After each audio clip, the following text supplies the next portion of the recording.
क्या हिंदू परिवार का कोई बच्चा अगर चाहे तो किसी और धर्म को अपना सकता है?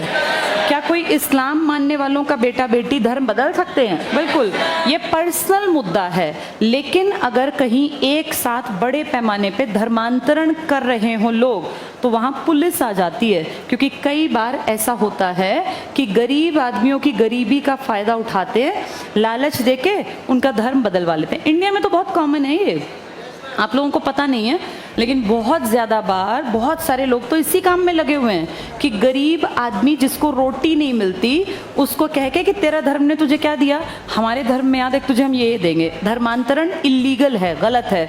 कोई अपनी मर्जी से धर्म बदले 1000 बार बदले, लेकिन अगर बड़े पैमाने पे किसी बड़ी बस्ती का, किसी एरिया विशेष के सब लोग धर्म बदले, तो इसके पीछे 100% कोई पॉलिटिकल या कोई सोशल ऐसा आदमी हो सकता है जो लालच दे के उनका धर्म बदलवा रहा है। फिर ऐसे में कार्यवाही की जा सकती है। चलो पढ़ो। आर्टिकल 25 कहता है व्यक्ति को धर्म के अबाध रूप से मानने, आचरण और प्रचार करने की स्वतंत्रता।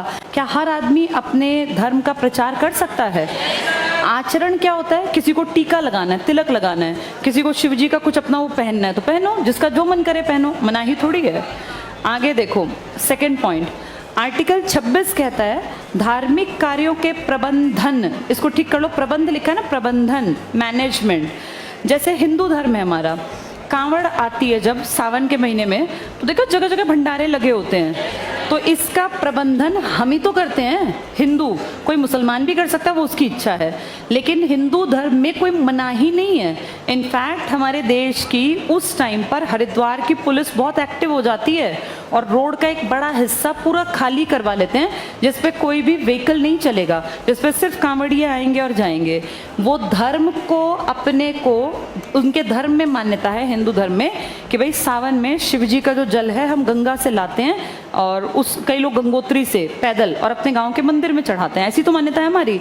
अपने धर्म का आचरण करने से हमें कोई रोक नहीं सकता, तो जिसका जैसा मन करे करो। बहुत सारे लोग जो इस्लाम को मानते हैं वो हज की यात्रा भी तो करते हैं, कोई मना थोड़ी ना करता है। हमारे कितने सारे हिंदू भाई बहन जो हैं केदारनाथ की पैदल यात्रा करते हैं, कोई मना ही नहीं है। यानी अपने धर्म को मानने में कोई दिक्कत नहीं है जब तक तुम नुकसान ना करो किसी का। वही आर्टिकल 25 था। हाँ बेटा, बहुत ध्यान से सुनना बेटा, ये बार बार कोई एक्सप्लेन नहीं करता। 25, 26, 27, 28 कहता है मन में रखो अपनी बात। ठीक है, तुम यात्राएं कर सकते हो, पर तुम किसी जात पात विशेष को या इस तरह के सिंबल्स को अपनी गाड़ियों पे सजा के चल रहे हो और फिर उसमें हुड़दंग मचा रहे हो, तो ये नेगेटिव है। वैसे भी ना भगवान की भक्ति, धर्म की बात अगर सच में भी देखी जाए तो ये मन की चीज़ है, जिसका जो मन करे मानो, किसी के साथ गलत मत करो। अब ये जो नूह में हुआ गलत तो था ही, कितना गलत था। कोई अपनी यात्रा निकाल रहा है, दूसरा पत्थर फेंक रहा है, तो बेवकूफ़ी है ये गलत है। चाहे वो कोई भी धर्म हो, चाहे हिंदू हो, चाहे इस्लाम हो, चाहे सिख हो, चाहे कोई भी हो, सब धर्म अपनी मर्जी के हैं, जिसका जो मन करे उसको मानो। आर्टिकल 25 ने तुम्हें कह रखा है कि अपना धर्म मानो, 26 ने तुम्हें कहा है अपने धर्म की मैनेजमेंट, प्रबंधन करो यात्राएं, कांवड़ लेके जाओ, कोई दिक्कत नहीं है, जिसका मन करे। सिखों के नहीं देखा तुम लोगों ने, जब गुरु पर्व होता है तो पूरे शहर में नहीं इनकी वो यात्राएं निकलती हैं। अब तुम फिर देखोगे दिवाली दशहरे पे, जब दशहरा होता है तो वो यात्राएं नहीं निकलती क्या? कोई मना नहीं करता, रामलीला करो, कोई सिख अपने धर्म को माने जैसे माने, बस दूसरे का नुकसान मत करो, किसी जनता को, पब्लिक को परेशान मत करो। अपने धर्म का बेशक कैसे ही प्रबंधन करो, कोई मना नहीं करेगा। वही कह रहे हैं आर्टिकल 26। ये टिक कर लो, प्रबंधन।